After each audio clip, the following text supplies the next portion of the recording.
Okay, so hello. I want to apologize because I actually said on Facebook that I was going to make this video like 4 days ago, but it's today. And there was a lot of reasons that happened, but I think it's probably pretty good because it's given me a minute to look at the plan. This weekend, I've been kind of, okay, back it up. That might have been fast forward. I don't know. Back it up, whichever way. Way back when, the first step to getting better and to getting sober was talking to my wife. And I basically was just like, listen, this is what has been going on in life, and this is what I've been doing, and I think I'm a food addict, and I'm not talking to you to fix it, and I'm not talking to you for suggestions. I just want somebody to know. That was it. And then it was kind of weird because when I went to her with that conversation, I did not have any intentions on changing my behavior yet. It was like just this scary thing, and it was really just about telling her what had been going on. But I found that just by her knowing the times of my binge, like instead of being a daily or like a 5 times a week thing, and they were incredible binges, maybe drop down to like a once a week thing. So it was like, okay, and it my mind didn't connect that yet, but that's what happened. And I think it had a lot to do with like opening the communication and just having an addiction feeds itself, really. It does, because you it isolates you to where the only thing you have is the addiction. So it's like I have to use because I'm lonely, and that's all I have. Like it feeds itself, it builds. So I found that just by letting one person in, I was suddenly not as dependent on the addiction. And I think that lately, my wife and I are in a fantastic place. We are good. But life tends to isolate you. She's busy. She has to be in bed for a certain time. I'm dealing with stress, and I don't like to share. I know that I can bring her anything, but I also know like a lot of the things going on, and I'm going to make a life video today as well, but because this is more about the addiction, but the life video will be up later, and it's going to talk about some more stuff about life. But like, she's out there working and under her own stresses, and I feel like I'm supposed to make things easier, not harder, and I'm supposed to, be that landing pad when she comes in from the world. So I certainly don't want the whole place to be stressful. Anyway, so it's like these, okay. Also, an addiction is about control. It's like this, I can control this. Even though the truth is, just like that, you can't control it. It's totally correct. It's controlling you. But it makes you feel like you get this false sense of control over this one part of your life. And it's really pretty effed up, because this one part of your life that you get this false sense of control over then makes you lose control of practically the rest of your life. But I think what's been triggering that is that she has changed jobs. She left her job a year ago in March. Yeah, a year ago in March, she left the job that she had been at for 9 years. At the time that she did it, was really scared and really concerned, and I stood by her, but I was very overwhelmed by it. She got another job like that. We are very blessed in that. She's an awesome employee. So, but that was not ever going to be her job, like the rest of her life job. So even though she had gone into another job, it was almost like, not only was that job, it had no schedule, so it was completely discombobulated, but it was also like this question mark hanging over us. And then there were certain things that were supposed to happen and they didn't. So she was like, I have to look for something different. And it was financial. Like, they had brought her on at one rate, promising her a different rate, and she gave them more than enough time, and they had 1,000 reasons why they just couldn't do it. And then she was like, well, I have to look for something else. So she did, and she found something amazing. But again, it was another question mark. So it was like, all of this craziness has been like in flux, and it's like, I like have handed that to her. It's like, you are that role, and I'm not going to tell you how to do it, but it does like still like whoo, nail biting and everything else. And how I handle stress is I eat, I binge. I don't just eat, I binge. So that's been going on. I think there's been a certain amount of depression with my health, because I think I talked about it a while back, that I really honestly believed that as long as I was moving and exercising and eating, right and stuff, I would not suffer the consequences of the fibro and the arthritis and everything else. And I was like totally shocked last year, a year ago in February, when I could not walk. I was shocked that the pain levels had become literally crippling for a week there. And even when I was mobile, I was slow and hunched over, and I'm not gonna lie, my mind was blown by it. So, and I think that there was an amount of depression that came in because of that loss of control, and an amount of like anger and just a darkness that settled. And I was really surprised and taken back by the fact that that can exist where happiness is, because I always thought like, this is unhappy behavior, and these are unhappy thoughts, and this is happy life, and the reality is, you can have a great life, an amazing situation, and still suffer very violently from depression and from anxiety and from any sort of those type of things. And I am not a depressed person. Like, I don't deal with depression as an ongoing issue, but I do think I touched it a couple of times over 2014. I am an anxious person. Anxiety is something I've dealt with I can't say my whole life. I've always been very, very cautious. I've always been an extremely cautious person, and I have dealt with a lot in my life that I think has created the cautiousness in me. But I would say probably the last 15 years, I have dealt with a lot of anxiety, and it just is crazy. And it's almost like if it goes to bed, it wakes up bigger. So I don't know. Anyway, I gave you all that backstory because what I had found was, like I talked about the new binge, like the new healthy food binge and stuff, and like the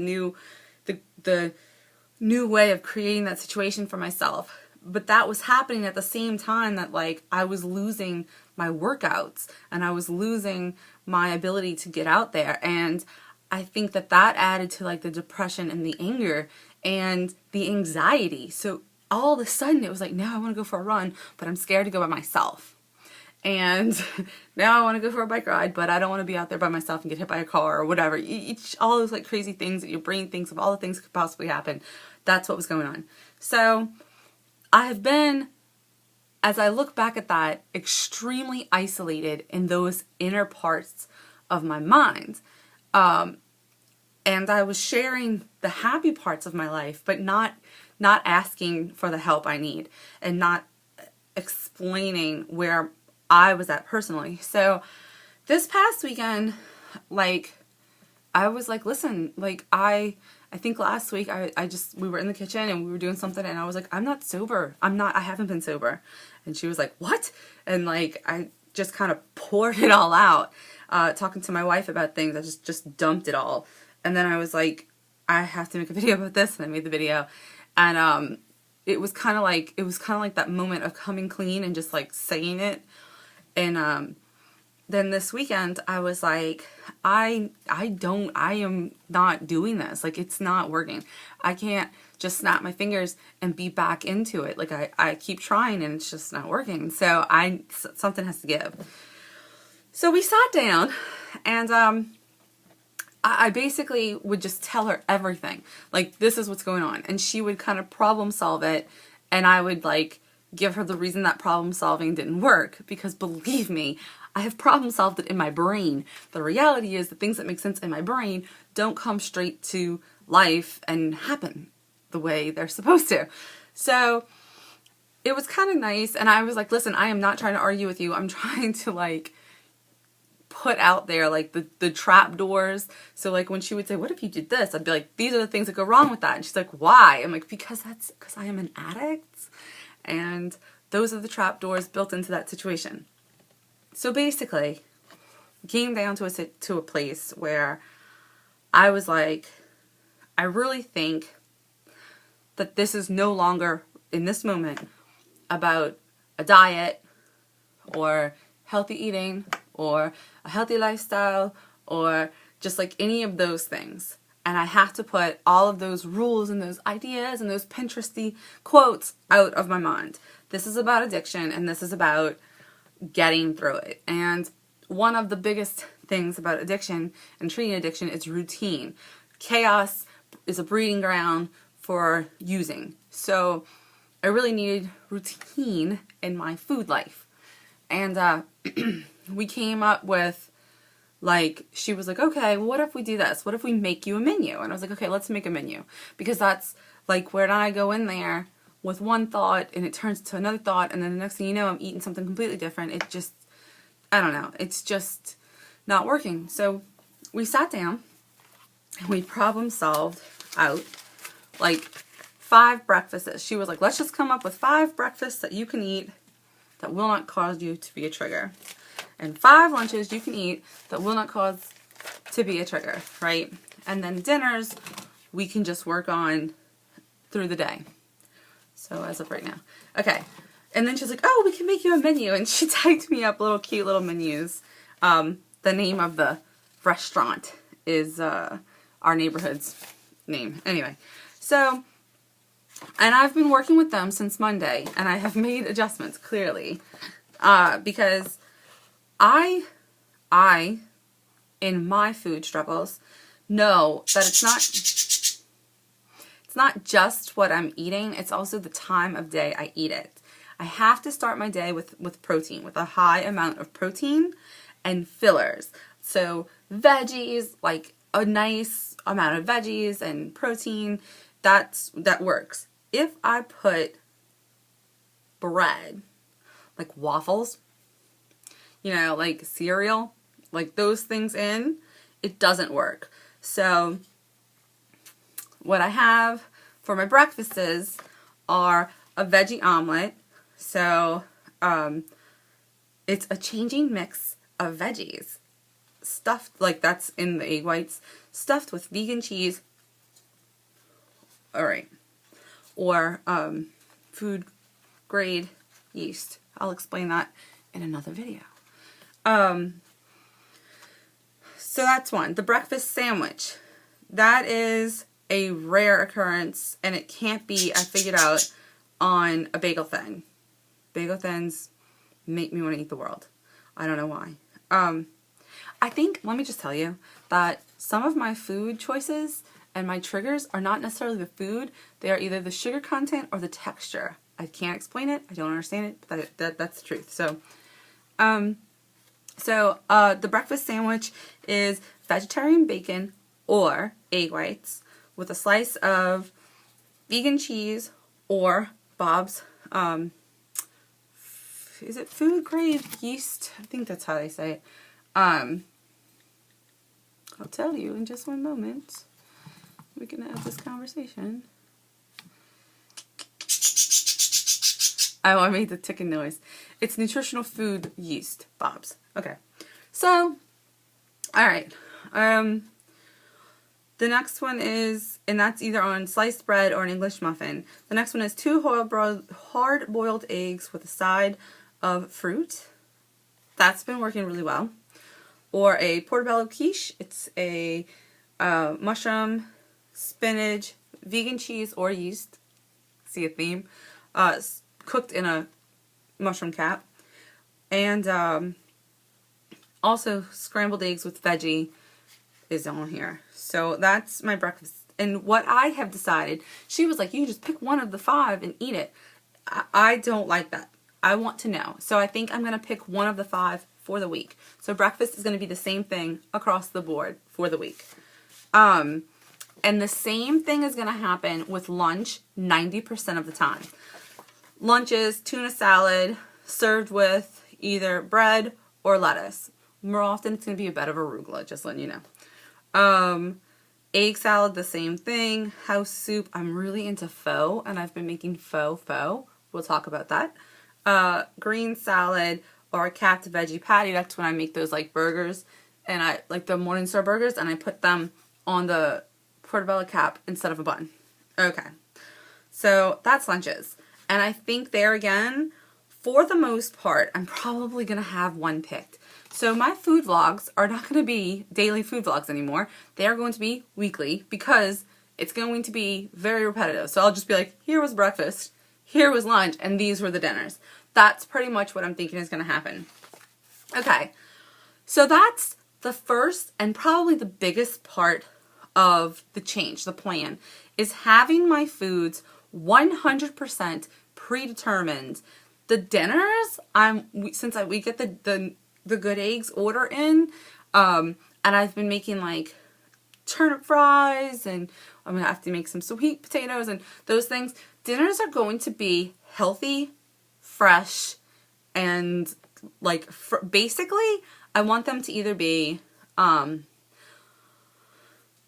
shrimp, fish, or veggie burger. Like those are going to be the proteins, and fresh foods from Good Eggs, so from my produce delivery. So that's the situation, or a salad or something. Like I'm trying to keep it very clean and give myself no reason to go even digging through the pantry. So that's the food portion. The next thing is I'm going old school. I'm going paper. I'm not going to my phone. I have not been logging things. I'm trying not to look at the calorie content. I'm trying not to hear the Weight Watchers girl hopping on my shoulder screaming about eating fruit because of the points or the calories, or I'm really trying not to do that because this is not weight loss. And honestly, if I'm eating the right way, I'm going to lose weight as I go through this. It might not be dramatic, it might not be so fast, but it will happen. And that's not the focus. The focus is being sober. The focus is not feeling sick, ashamed, sad. The focus is not being angry that I'm interrupted. It's not feeling like I have to hide. It's that the focus has nothing to do right now about the size of my clothes or how I feel in them. It's really about being sober, and that's kind of how it has to be. So I'm going paper, not high tech, very easy. Very laid back. Okay. Then here's phase 2. A very, very big part of the new plan is having a goal. Not a weight goal, not a size goal, a goal. Like I want to be motivated again, and I think I found it. I am hoping to do, if I can get, I have to have a team of 3 people, and I have one person interested, but she's like, it depends on who's the third, like. And I understand, but it has to be a team of 3 people, and we're going to do the Baton Rouge adventure race. So it's 10 miles of biking. I think that's broken up, but I'm not sure. 5 miles of trekking / jogging, running, whatever. And 4 miles of canoeing with mystery challenges along the way and puzzles is how I understand it. So, but my goal is not time related. It's not winning. It is strictly finishing and having an amazing time and enjoying myself. And Cherie and I, the girl you've seen go on mini races with me, Ree, we had a fantastic time when we did the Run for Your Lives in Austin. And it was like, I vlog and I always have a camera, and she's used to the fact that when I do those things, I'm gonna vlog her, and she's gotten over it, and she's a really good sport. And but that time I was like, this is totally like a movie. Like, we're on a girls' night and we're going to like to do this race, and all of a sudden it's gonna be like the zombie apocalypse. Like, this is a movie. So we basically had a great time the entire time pretending we were people in a movie. And I know that might sound silly, but it was a lot of fun. And then, so I texted her and I was like, I want to do this adventure race. I don't care about time. I don't want to do, I just want to, my goal is to finish, have fantastic memories, and a good video. Because at the end of it, I want to be like this is basically like our own private little amazing race. And we're just going to have a ball, and it's going to be fun and exciting and whatever. And she's like, yeah, that's totally cool. Like, she loves it. But we need a third. And she's all like, you know, who are you going to have as your third? Because, you know, when you have a really good vibe with somebody, you don't want to like throw it all off. So we're trying to find our third. And that should be exciting and fun. And that is our goal. And so I feel for the first time, like, races make me think like, what am I going to wear? Like, I can't wait. What am I going to wear? What are we going to do? How am I going to do my hair? I love getting dressed up for a race. I love the excitement involved. And that's not at all like a what size am I going to be. It's like a what are we going to do? How is this going to be fantastic? And it's given me more motivation than I've had in a very, very, very long time. So I feel like the new menu and the motivation of a goal is going to come together and really change the game. And I know that that's not everybody's plan. It's not going to work for everybody. Addiction is very, very individual. You have to find your triggers, and you're going to have to fight your own demons and everything else. But I do feel like, for me, this is a really good starting point. I'm excited. I'm so excited. Like, for the first time in a very long time, I feel like I could be sober. Like, I could get there. And I'm just totally jazzed about it. So that's fun and exciting. Have I said that? Have I mentioned exciting? I hope I did. Here's the thing. If you're watching this video and you're like, yeah, that all sounds great, but I don't have a wife to talk to, or my husband doesn't understand, or like, I can't talk to my best friend. If you are in that place and you don't have somebody to talk to, you should message me or somebody else who you watch on YouTube. You should get in touch on the Facebook group. Totally. You should be, if you friend request me, and I will add you, but if you don't mention that you want to be in the group, I will not automatically stick you in the group. Just letting you know. So if you friend request me to be in the group, send me a message that says, hey, I'm from Facebook, and I want to be in that group. There you go. But the reason I'm putting that out there is because the group is full of really amazing people who have great ideas and great thoughts, who are going through the same thing, who, I can't tell you, after I did my last video, how many times people were like, that's me, that's where I'm at right now. So you will find somebody you click with, and you will find somebody you can talk to about things, and it will change your life. So if you don't think you have that person, then find that person. And that's all I have to say about that.